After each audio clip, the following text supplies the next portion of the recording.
একসময় মানুষ ভাবত পঞ্চগড়ের তেঁতুলিয়ার মাটিতে বিদেশি ফল চাষ অসম্ভব, কিন্তু সেই ধারণাকে চুরমার করে এখন মরুর খেজুর থেকে শুরু করে বিদেশি মালটা সবই চাষ হচ্ছে সেখানে। এই পরিবর্তনের নেতৃত্বে রয়েছেন পঞ্চগড়ের তেঁতুলিয়ার কিছু সাহসী কৃষক। তাদের হাত ধরে মালটা চাষ এখন আর কল্পনা নয়, বাস্তব। তাতে মোটামুটি দেখি যে এবারে 400-450 মন মালটা আমি ওভার করতে পারবো, এদিকে আমি আশা করি।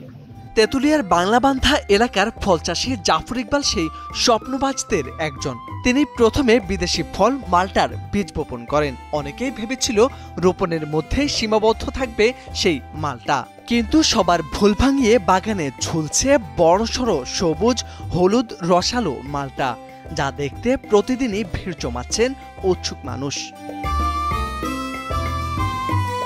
জাফরের পথ ধরে আরো অনেকেই হাত লাগিয়েছেন এই রসালো ফলের চাষে, আর তাতে দেখা যাচ্ছে দারুণ সাফল্য। একসময় বাজারে যে মালটা আসতো শুধু বিদেশ থেকে, এখন সেখানে দেশি মালটা দখল নিচ্ছে বাজারের। পুষ্টিগুণে ভরপুর এই ফলের ভেতরে রয়েছে প্রচুর ভিটামিন সি, অ্যান্টিঅক্সিডেন্ট ও রোগ প্রতিরোধ ক্ষমতা। বাজারে দেশি মালটার দামও তুলনামূলকভাবে কম, ফলে সাধারণ মানুষের কাছে তা হয়ে উঠেছে গ্রহণযোগ্য।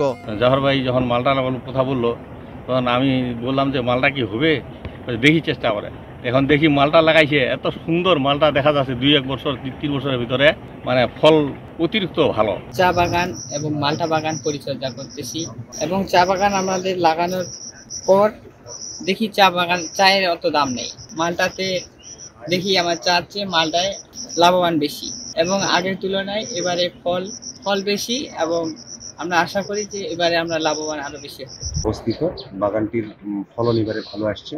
আমরা প্রতিনিয়ত বাগানে পরামর্শ দিয়ে যাচ্ছি। তো চাষি প্রথমে হচ্ছে চা বাগান লাগায়, তারপরে সে আমাদের কাছে পরামর্শ নেয় যে আমি কিভাবে সাথী ফসল হিসাবে আরো লাভবান হওয়া যায়। আমরা তখন তাকে মালটা চাষের পরামর্শ প্রদান করি, তিনি আমাদের পরামর্শ সাদরে গ্রহণ করে।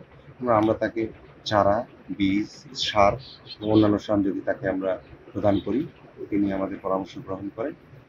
এবার দেখা যাচ্ছে যে মালটাতে যে পরিমাণ ফলন আসছে, তাতে প্রচুর ফলন, এবং কৃষক লাভের মুখ দেখবেন। গত বছর এই বাগান থেকে প্রায় 3.5 লাখ টাকার উপর মালটা বিক্রি করে। এবার আমরা আশা করছি প্রায় 5 লাখ টাকার উপরেই মালটা বিক্রি করবে। মাটির গুণগত মান ও তেঁতুলিয়ার আবহাওয়া মালটা চাষের জন্য একেবারেই উপযোগী। কম খরচে বেশি লাভ হওয়ায় দিন দিন মালটা চাষে আগ্রহী হচ্ছেন অসংখ্য কৃষক। পাশাপাশি রয়েছে সরকারি সহায়তা, কৃষি বিভাগের প্রশিক্ষণ ও পরামর্শ। কৃষি অফিস সবসময় তাদের বাগানে, আমাদের উপসহকারী যারা আছে তারা তাদের বাগানে যে সব রকম কারিগরি যে সহায়তাগুলো প্রদান করার কথা, পরামর্শ দেওয়ার কথা, সেগুলো আমরা দিচ্ছি।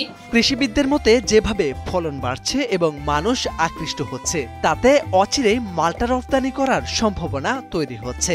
যেটিকে একসময় বিদেশি ফল বলা হতো, এখন সেটি হতে পারে বাংলাদেশের রপ্তানি খাতের নতুন তারকা।